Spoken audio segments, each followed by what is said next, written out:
Welcome and good morning, everyone. Good morning. Hey, I am Katie Cartman, the Director of Religious Education here at Emerson Unitarian Universalist Church in Houston, Texas. Our beloved community of faith, reason, and affection welcomes all to grow in mind and spirit as together we build a better world. If you are joining us for the first time today, we extend a special welcome to you and invite you to fill out our visitor card, either the yellow card in the pews or the link in the YouTube description. There's a way you can receive more information about Emerson and our activities. Again, welcome to all. We are a church in many places, some of us here at the pews and some joining us on YouTube, from home or wherever we might be. Some watching today, right now, some waiting till later in the week when they have time. And our world is a different one than it was in early 2020. Our worship service has changed accordingly. We're giving people choices in the pews as to how far apart they want to be from other families and whether or not they would like to continue masking. We've put a few offering baskets at the front and the back of the sanctuary. Maybe. We'll get one in the back at least. Throughout the service rather than passing the plates. For those of us in the sanctuary this morning, let's take a moment to picture those dozens of friends, neighbors, and those we've not met yet who are taking part in the service on YouTube either now or later in the week. Please take a moment to silence your cell phone so we don't find out what your ringtone is just right now.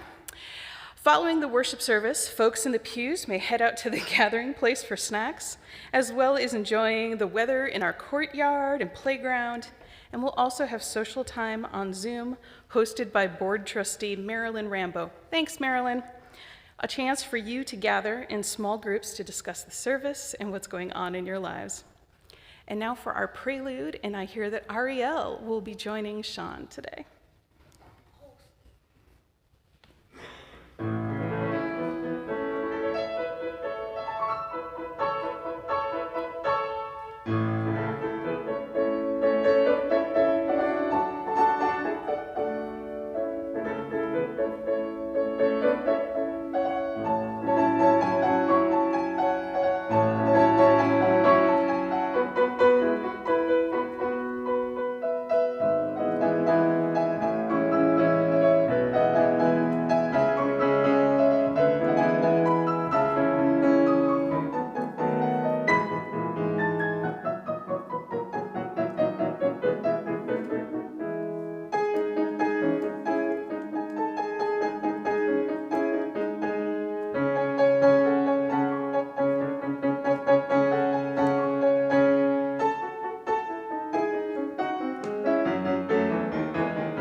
Good morning.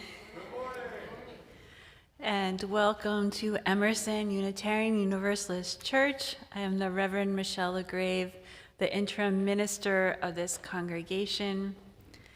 The theme for our service this morning is change.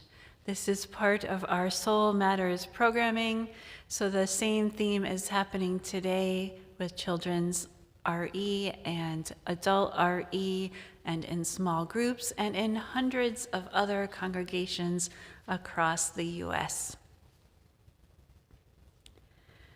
Whoever you are, wherever you come from, wherever you find yourself on your life's journey, whichever your pronouns, whether you've walked in or rolled in or dialed in, whomever you love, you are welcome here.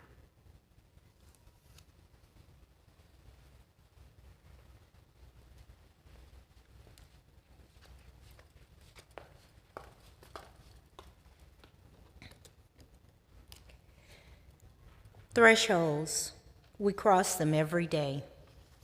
From room to room, from outside to inside, and back again. From here to there, from anywhere to everywhere, from age to age. Each threshold offers an opportunity for change, for renewal, for transformation, from what we were and what we are to what we can be. In this hour and in this place, we cross a threshold from our day-to-day everydayness into space and time, attuned to the other, to the sacred, to the holy, into an awareness of new life, pregnant with possibilities. How will we be renewed in this moment? How will we be changed in this hour? How will we be transformed through this gathering of beloved community? Come, you longing, thirsty souls. Come, let us worship together.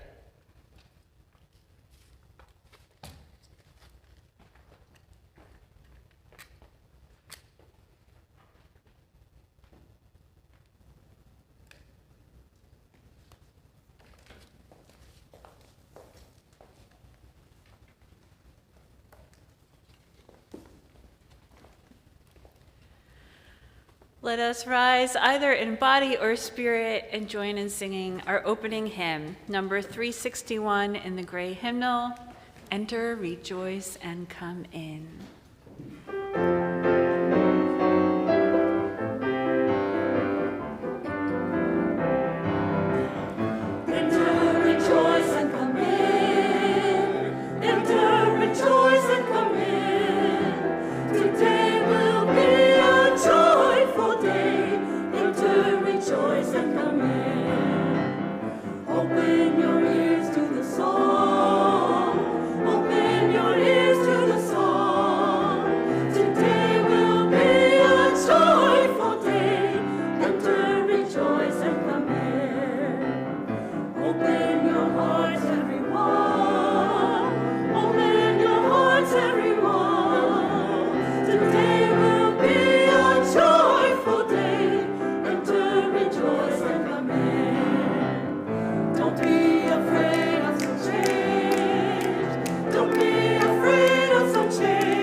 Good morning again.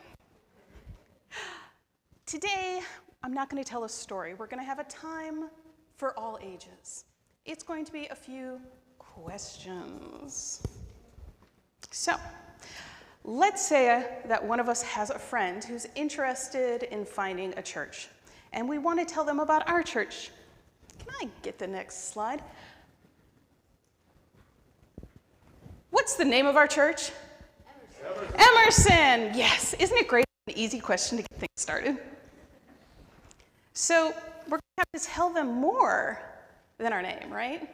So my next question is, what do we do at our church? And for this, I would like you to answer me with short verbs, action words. What do we do? Call something out and I will repeat it. Love. We love. Serve. We serve. Sing. We sing. And serve. We learn. Okay? Study. We study. Stories. We tell stories. We question. We welcome. Worship. We worship. We volunteer. Voluntold. We do spiritual things. We grow our spirits. We meditate. What else? We grieve. We hope. We celebrate. We gather. We help. We laugh. We cry. Come on, choir, give me the rest of them. We live, we die. We dance, we sing our song. Party. We party. We're together. We are together. Okay. So those are some really good words to get us started thinking of this. And, you know, my job here is the director of religious education. And I really think that every single one of those verbs you just is right. And if we had to organize all of them into one thought, we have a term that we use in my circles. Maybe not, might not be something that you have, like, you know, think about while you're drinking your coffee in the morning or while you're waiting for the bus. But the word that we use, or the term we use, is faith development. One of my colleagues teaches it this way, and I think we have a slide for this. All we do is faith development, and faith development is all we do. Here at Emerson, that fits into our statement of purpose of we grow in mind and spirit as together we build a better world. Growing in mind and spirit. Okay? So here's our next question. And for this one we're not going to say out loud. This one, at the end of the pews, most of the pews, if it's not yours, look behind you. There's a stack of Post-its that you're going to hand down the lane. And we're going to take a couple minutes in silence for you to do this one thing. When I give you the question, you're going to answer me in 1 to 3 words. I know some of us think in complete paragraphs. That's part of the reason that the notes are small. 1 to 3 words. If you had to put it in a nutshell, what does Emerson Unitarian Universalist Church teach? Or if you prefer to flip it, what does Emerson Unitarian Universalist Church, we as a community, what do we learn? What do we teach? What do we learn? Write down those thoughts with one of those pencils that's in the pews or that pen that you always keep in your pocket or your purse. And I'm going to give you a couple minutes. Can I get the slide, please, Linda? 2 more. Next one.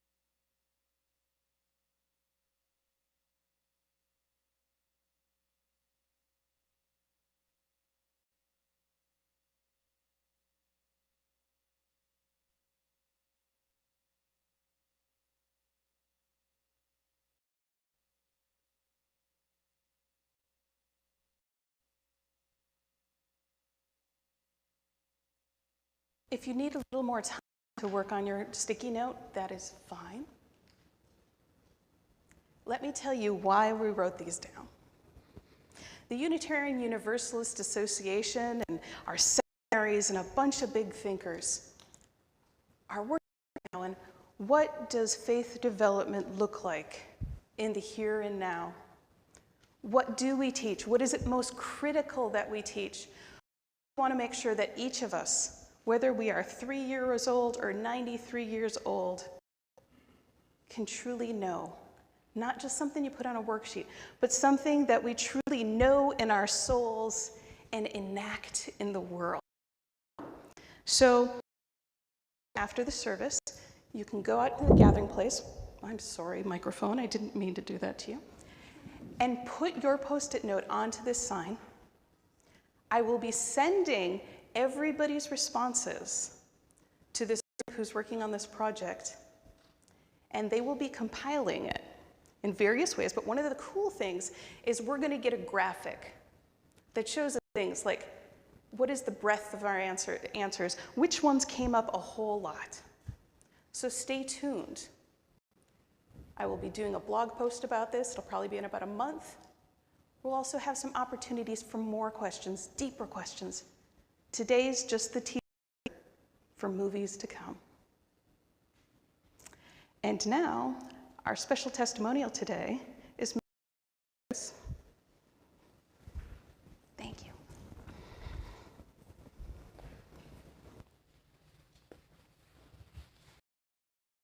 Today, I am here to tell you a little bit of why I like Emerson.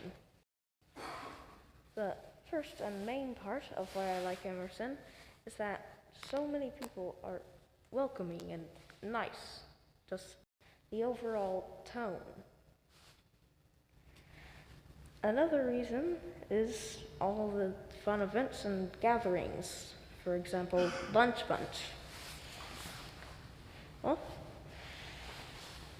in conclusion, the reason I like Emerson is because of the overall positive energy and how it's almost like everyone is friends. Thank you for listening to this medium-sized child.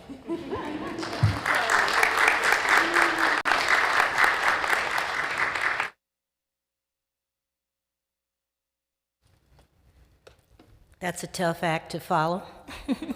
Thank you so much, Charlie. Giving out of what is our own is a transformative act. As a community of faith, we collect an offering, not for ourselves or our congregation, but to give to others, as a collective action of our community and as a way to live out our shared values. Please give with a generous heart to support our November Share the Plate recipient, Answer Nepal.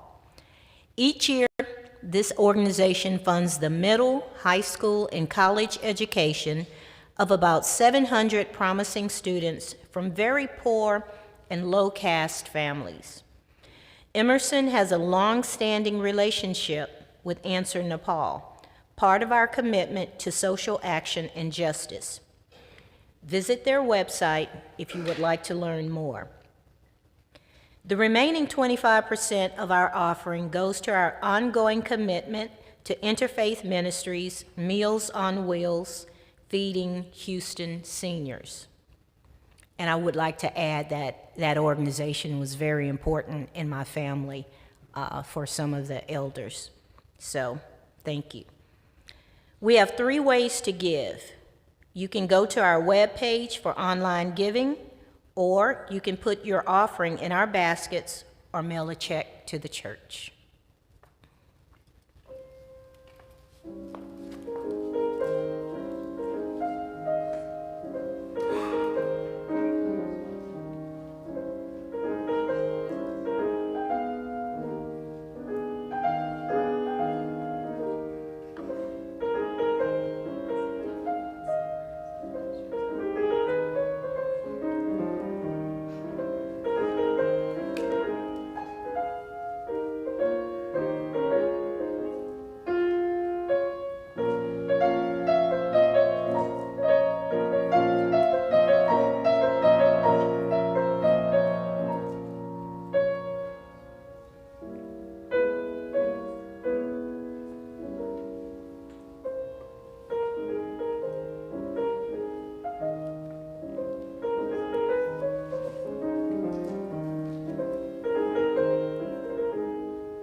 Please find a comfortable place to be or in your seats, and place your feet flat on the floor if you can and if you will,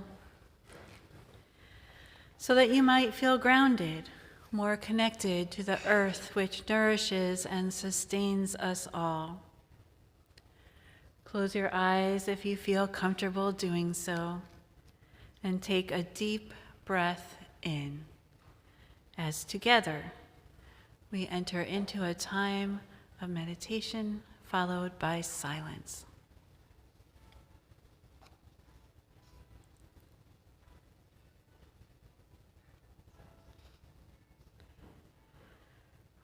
Blessed is this ground on which we stand, or sit, or roll, or move. Holy is this place. Holy are the places of memory, the places which have formed us, where we store the icons of success and shattered dreams, and gather threads and pieces of what we would become. Holy are the places of memory. Holy are the places of the dream, the places over the rainbow, where all children are wanted and all people are fed, where colors are the source of celebration, and youth and age come to the table as one. Holy are the places of the dream. Holy are the places of change and pain, the places of our struggle, where the rivers of our lives run white and fast, and we hold on and grow. Holy are the places of change and pain. Holy are the places of connection, the places where we risk ourselves, where hands, touch souls, touch minds, and in awareness still, we change our lives. Holy are the places of connection. Holy are the places of becoming, the places of clear vision, where life and world are intertwined, and we can see forever in this moment and give thanks. Holy are the places of becoming. Blessed is the ground on which we are, holy and whole making in this place. Let us enter into the silence together.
Amen, and blessed be.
Changes.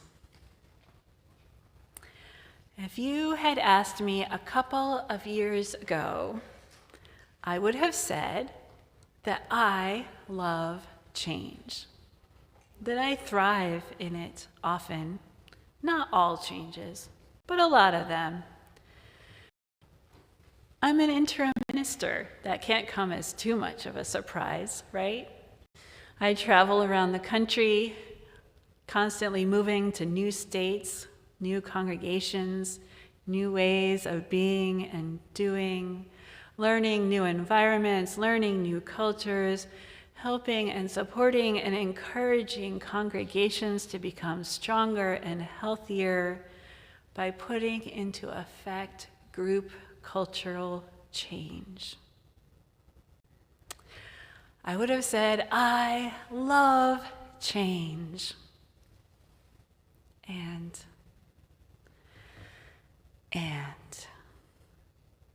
those were the before times. We've been through the ringer since then, haven't we? And I know that if I live and thrive and change most of the time, I'm feeling tired of change, feeling like I've had it up to here change.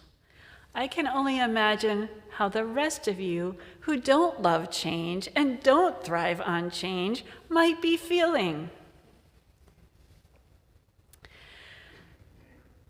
Sometimes I wonder if I should even bother to preach a sermon, because sometimes the words, the lyrics to our hymns and our hymnals are just so perfect, I'm left wondering what else there is to be said. Name Unnamed is one of those songs. This pandemic has been a midwife of changes, hasn't it? And they haven't all been good. There has been chaos, confusion, miscommunication, all sorts of things. So when I talk about the before times and the pandemic, of course there's a level on which I'm talking about all of us in terms of the entire world. We've been through the ringer, just about. But today I'd like to focus a little bit more on this congregation, its members, its friends, its visitors, and how things have been going here for the last few years. Many of you already know this. Some of you might not. Your minister retired a couple of years ago after a long, long ministry of over 20 years. The pandemic arrived. The church buildings closed for many, many, many months, reopened for a little while, and just when we were thinking that at Christmas Eve we would get to sing together for the first time, COVID got worse again. It was another one of those waves. And so we held Christmas Eve service outside so that we could sing together. And then things continued to worsen, and we went back online for a while. And then we came back in person for a while. It's been a lot. You have been through entirely new ways of meeting and worshiping, which have required new skills. Not just technological skills, but also social and emotional skills. You have had to make decisions about wearing or not wearing masks, and when to do so and when not to do so, about hugging each other or not hugging each other, shaking hands or not shaking hands, what to do instead, how to read body language from here up on a screen when we are used to communicating with our entire bodies. That took a while. And I don't know if you noticed, but we actually got a lot better at it than we were in the beginning. Had lots of practice. We've learned that sometimes we meet in person, sometimes we meet online. Sometimes even when we can meet in person now, we're choosing to meet online to avoid traffic, to avoid driving at night when our eyes don't see as well, all sorts of reasons. Sometimes we meet in person and online at the same time, and then that's a whole nother level of technology we have to master. Over the last couple of years, there have been many deaths, people in the congregation, members of the congregation, but also members of all of your families and all of your friends. So many. There have been lots of staff changes. In addition to your minister retiring, your music director, Adrian, left for New York City. Julia, luckily, was already here, but moved into the position of music director. You celebrated by having a new membership coordinator for the first time, who only not quite a year later had to leave for health reasons. You said goodbye to an administrator who has now come back this past week in a new position. And that will take a lot of adjustment. I don't know if you all realize this, but she has a new title, new responsibilities. Instead of being supervised, she is going to be supervising. Some of the things we used to ask her to do, she's no longer going to be doing, and she will be doing new things she never did before. So it's not like we're just going back to the way things were by having her return to us. It's different again. Your business administrator, Karen, of 10 years, 11 years, maybe it's 12. It's definitely over 10. I've been here longer than I thought. I think it was my first year here, it was 10. We'll be retiring at the end of January, bringing more changes. You will hopefully be saying hello to a new minister in April, May, getting to meet them and vote on whether they will come to this congregation. An exciting new beginning, and also a time of loss and saying goodbye, because right after that, I will be leaving. On top of all that, this is an interim time in which we're supposed to be doing lots of changes.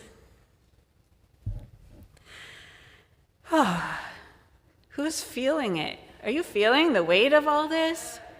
It's a lot. We've been doing a lot of intentional work for this transition time as we're meant to. Some of it looked a lot different because of the pandemic than it typically would have, but we've been working it. The board has been working it. The transition team has been working it. The worship committee has really been working it. The staff has, the finance people, all of you, search committee, so much, so many changes. So, I think you get the idea by now. I'm not going to continue to list every single one, which would be impossible anyway. What I want to say, though, is that with change comes loss. We talk about grief and loss a lot. And usually, the first and maybe even the only thing that comes to mind is death, that somebody has died. Therefore, we are grieving, we are in mourning. But it's not the only kind of loss. Positive things are felt as losses in our bodies and in our psyches as well. Moving from an old home to a new home. You might grieve the loss of your old home even as you are celebrating your new home that you're moving into. Job changes, saying goodbye to former colleagues, hello to new colleagues. Unemployment, loss of a job can be a huge impact because sometimes that impacts our sense of self and worthiness as well as the actual loss of the job itself. Divorces, major rift in relationships, new ways of being, and if there are children involved, then new ways of relating to each other through separate households.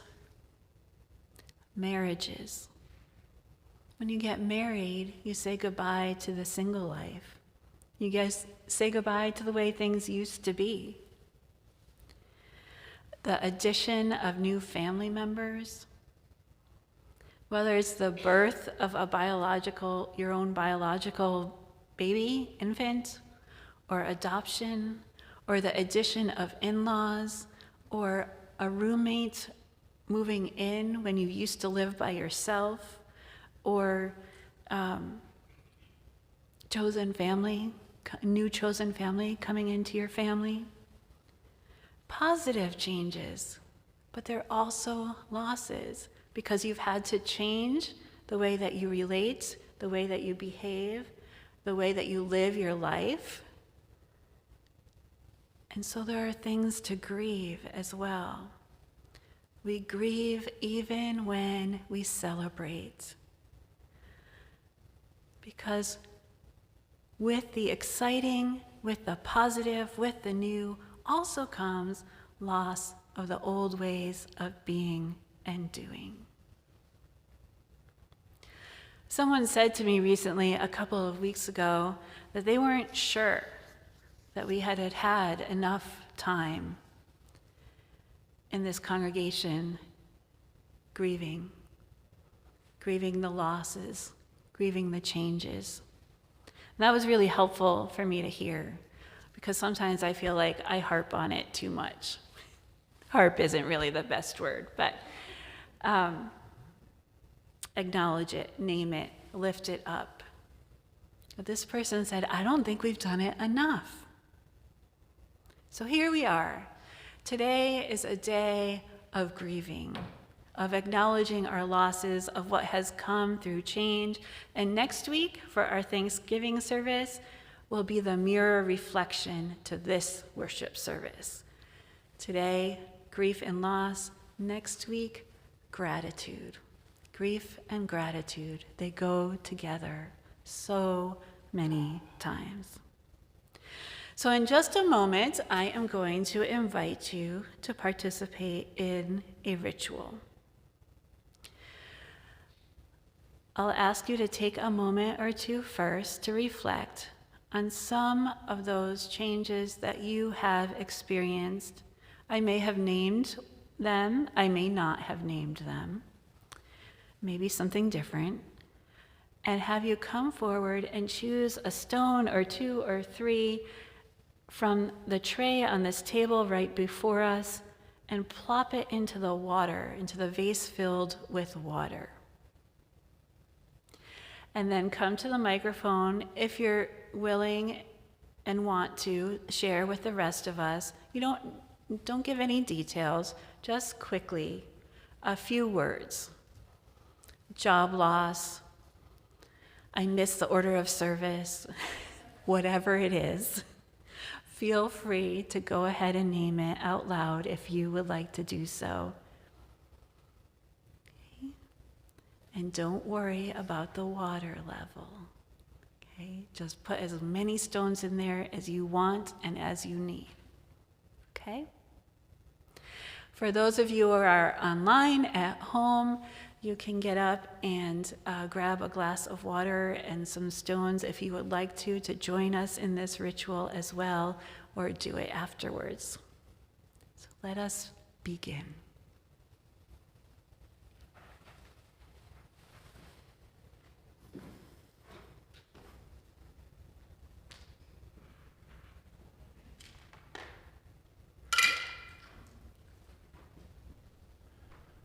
Multi-part harmony.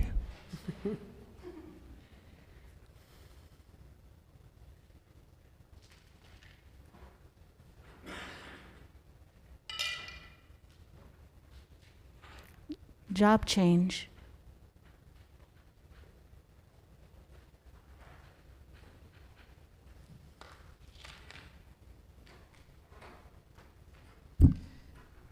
Divorce, new job.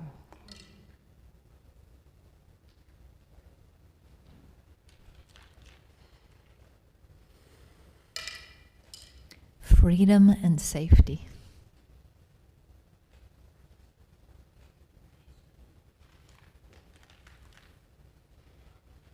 So kid going to junior high and new job.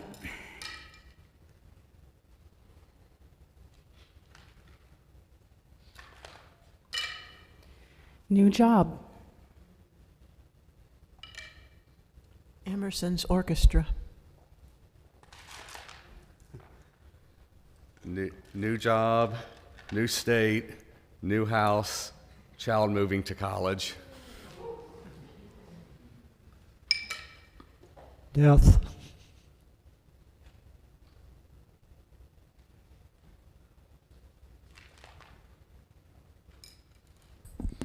The women of Iran, they're in my thoughts. May they have and get the change that they are bravely fighting for.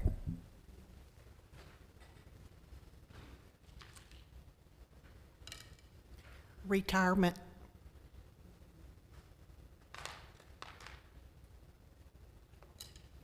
Widow.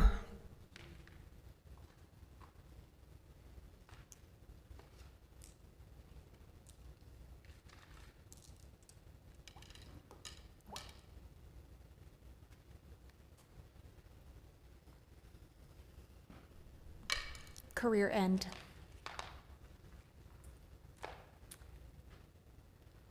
Loss of travel, loss of rights, loss of trust in my fellow citizens.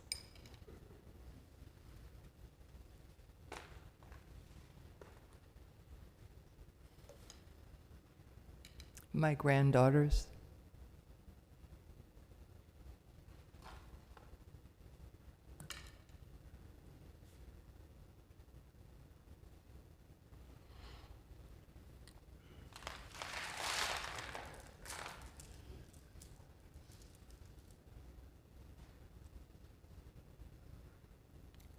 Loneliness.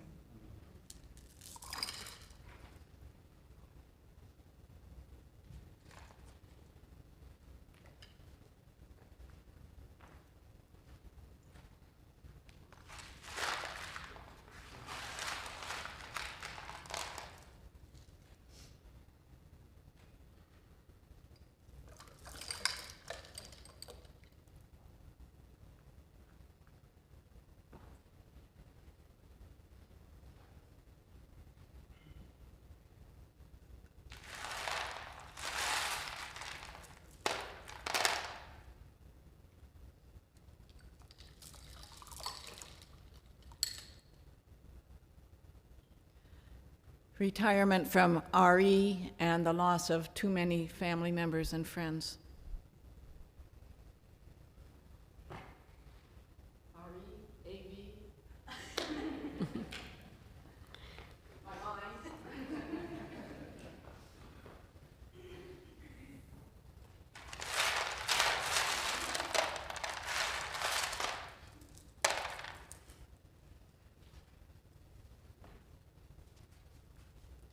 A whole bunch of stuff.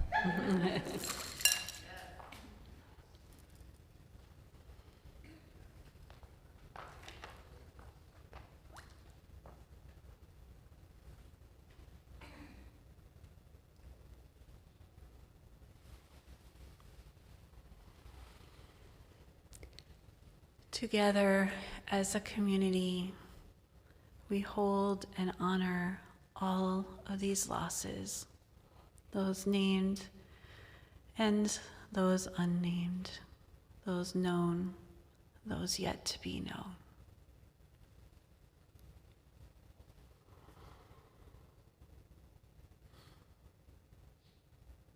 We are overflowing with change and with loss.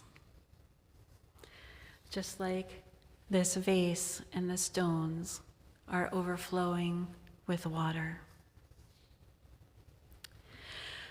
There's a story, I'm not quite sure if I want to call it a story, but a little nugget of wisdom, how about that? That I first heard in seminary and am reminded of over and over again every few years when a colleague mentions it again. And that's about thinking of oneself as a teacup. It can be a beautiful, ornate teacup, whatever you would like to imagine in your mind, how you might look as a teacup with a matching saucer underneath. And our spirits, what we need to keep going, to sustain ourselves, to nourish ourselves, are the contents of that teacup. So when we are doing well, when we are doing really, really well, our teacup is overflowing with our spirit. So many of us who work in jobs of service or who are in service or of help to members of their family or their friends, every single one of you as a member of a congregation or a friend of a congregation or a member of your local community gives and does for others as well. We all do. Every single one of us. The idea, in order for us to not burn out, in order for us to sustain and nourish ourselves, is to serve with a teaspoon only from that water or tea that has overflowed from the teacup and into the saucer. Serve from the saucer, taking care of your children, your students, your congregation, your friends, your neighbors. Always serve from the saucer. So in order to be able to serve, that teacup has to keep overflowing, right? Or the saucer is going to run dry. So the idea in this bit of wisdom is that we all of us, to avoid burnout, to nourish and sustain ourselves, need to replenish our teacups. We must. We absolutely must. So, my question for you is, how do you refill your teacup so that you can serve from your saucer? You keep it full to overflowing in the first place. I know you're all going to be surprised at my first suggestion, which is spiritual practice, right? But that's not the only way. That's one way. Spiritual practice, meditation, prayer, walking a labyrinth, whatever it is you do, getting outside, experiencing nature, writing, drawing, doing art, playing music, singing music. What is it that you do? Go ahead and shout out some ideas. How do you fill your teacup? Meditation? Exercise? What was that? Reading? Bicycle ride. Meditation. Running. Gardening. Getting in. What's that? Quilting. Eating chocolate. That's my favorite. Watching a good movie. Having some downtime to chill out, right? These are all critical self-care activities.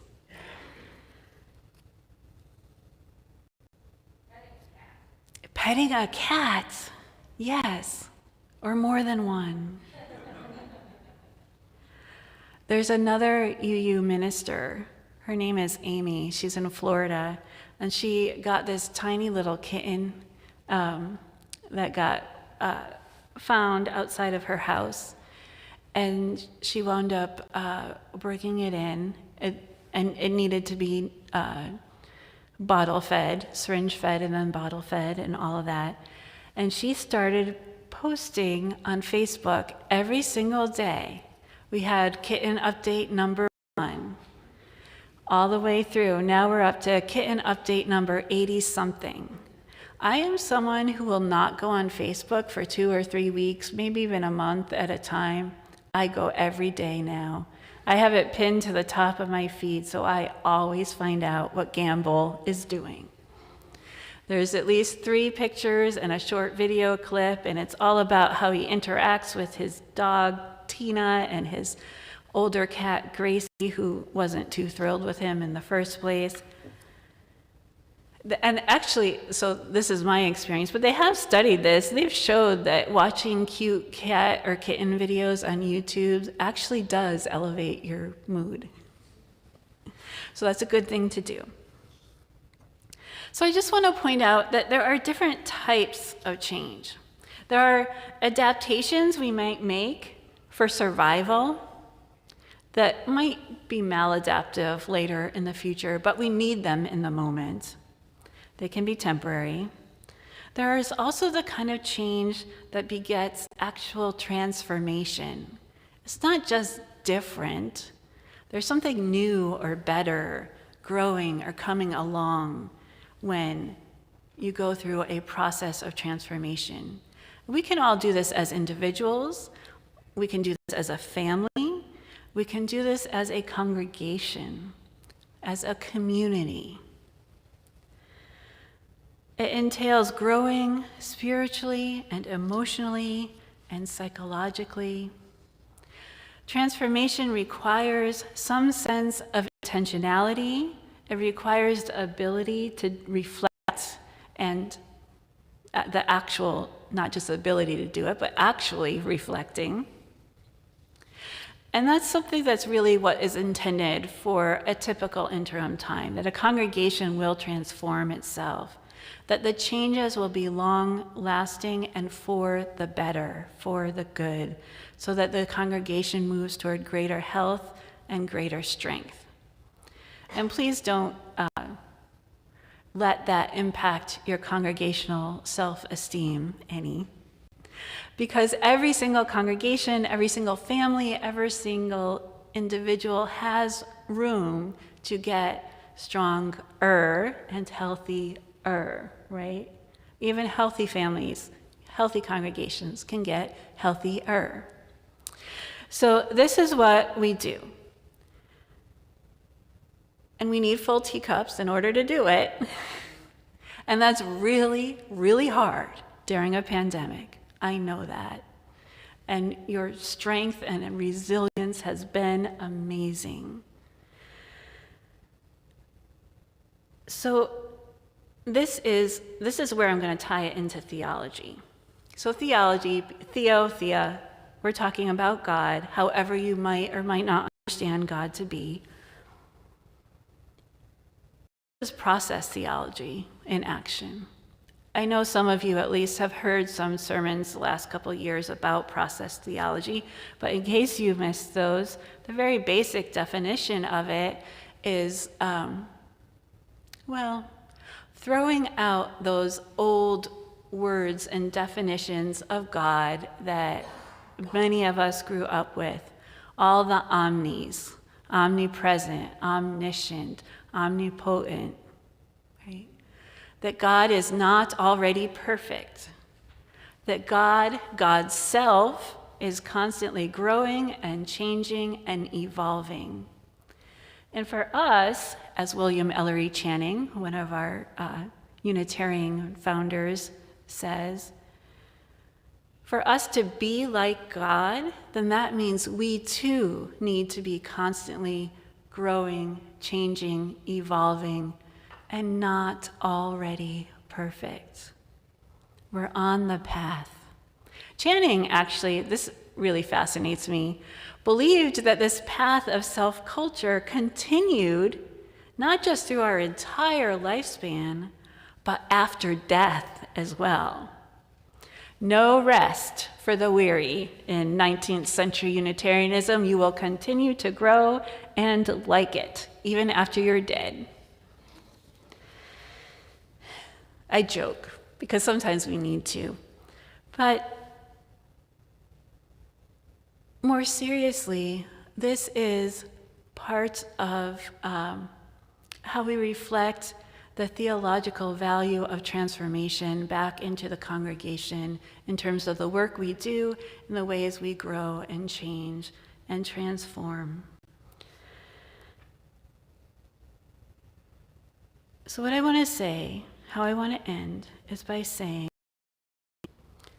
let's go back to the teacup. In order to transform, not just change, but in order to effect transformation, we must keep that teacup full in order to do it well. And part of keeping that teacup full, in addition to all the things that we've already named, is paying attention to the losses that you have experienced and are experiencing, to take the time to name them and acknowledge your feelings, at least to yourself, about them. Otherwise, that grief, that unacknowledged grief, will drain your teacups without you being aware. And as a community, as a congregation with members and friends and visitors, we can support each other in paying attention to our teacups. We can remind each other to fill them or to refill them. That's what we're here for, to support one another. So like those teacups, like our stones and our water, which has overflowed, Let us pay attention to those losses. Let's pay attention to that overflowing.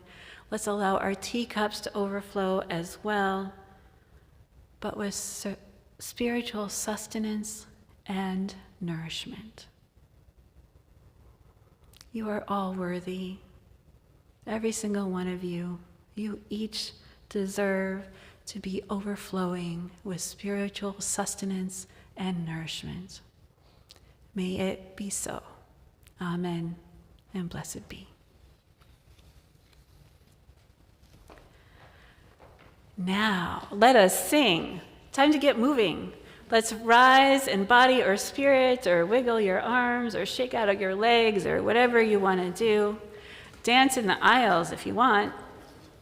It's number 1074, Turn the World Around, in the Teal hymnal.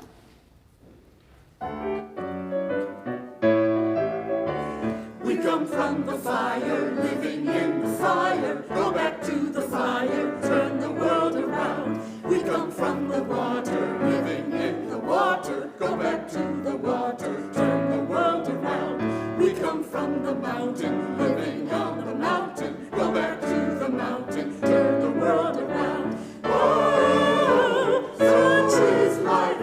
Ah, so is life. Oh, so is life. Ah, so is life. Do you know who I am? Do I know who you are? See we one another clearly. Do we know who we are? Do you know who I am? Do I know who I am? See we one another clearly. Do we know who we are? See we one another clearly. See we one another clearly. Do you know who we are? Whoa, so is life a batiwa. So is life. Whoa, so is life a batiwa. So is life. Water makes the river, river wash the mountain. Fire makes the sunlight, turn the world around. Heart is of the river, body is the mountain. Spirit is the sunlight, turn the world around. We are of the Spirit, truly of the Spirit. Only can the Spirit turn the world around. Whoa, so is life a batiwa. So is life. Whoa, so is life a batiwa.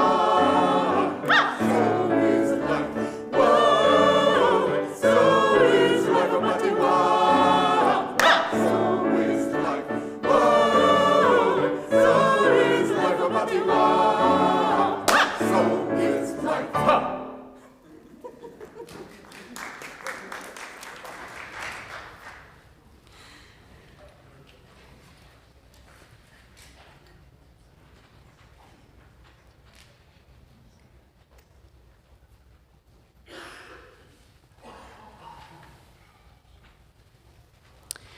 Our closing words come from Eric Walker Wickstrom.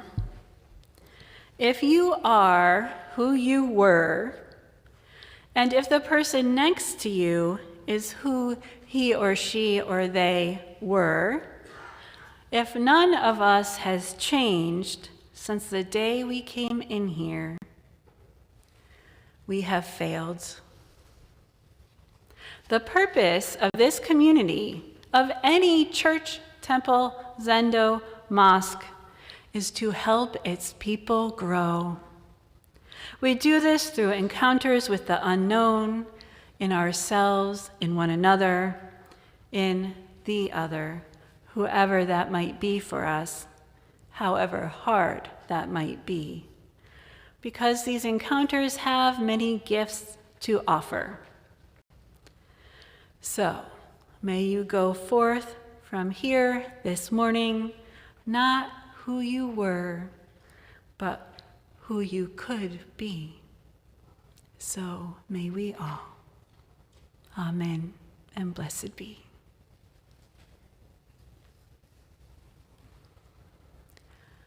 Our announcements today. There will be a social time here in person in the gathering place right behind us and on the Zoom for those of you online.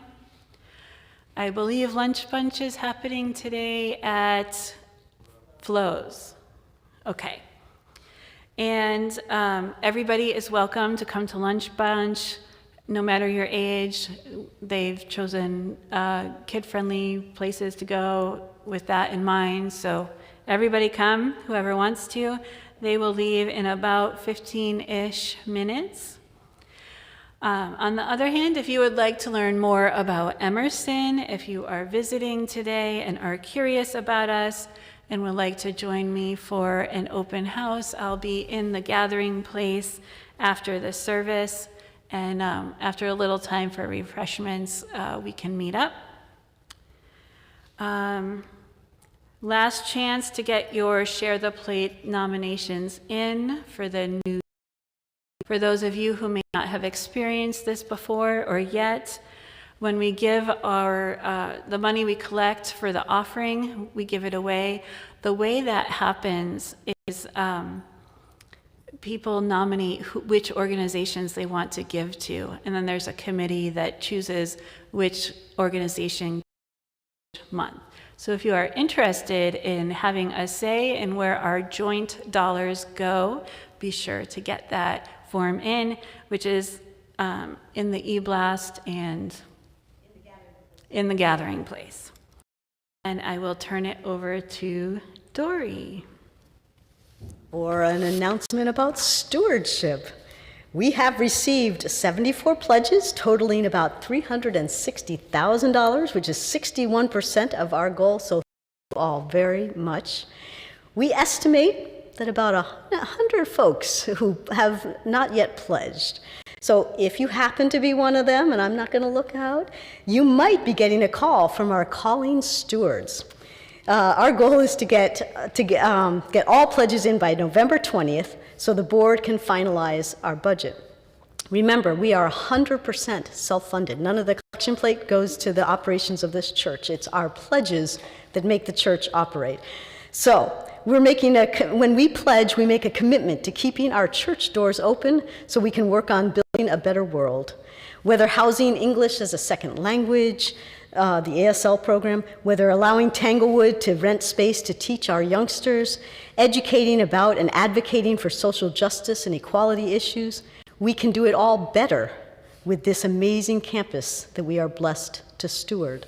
So, if you haven't pledged, please do so for our future. Thank you.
Knocks me back to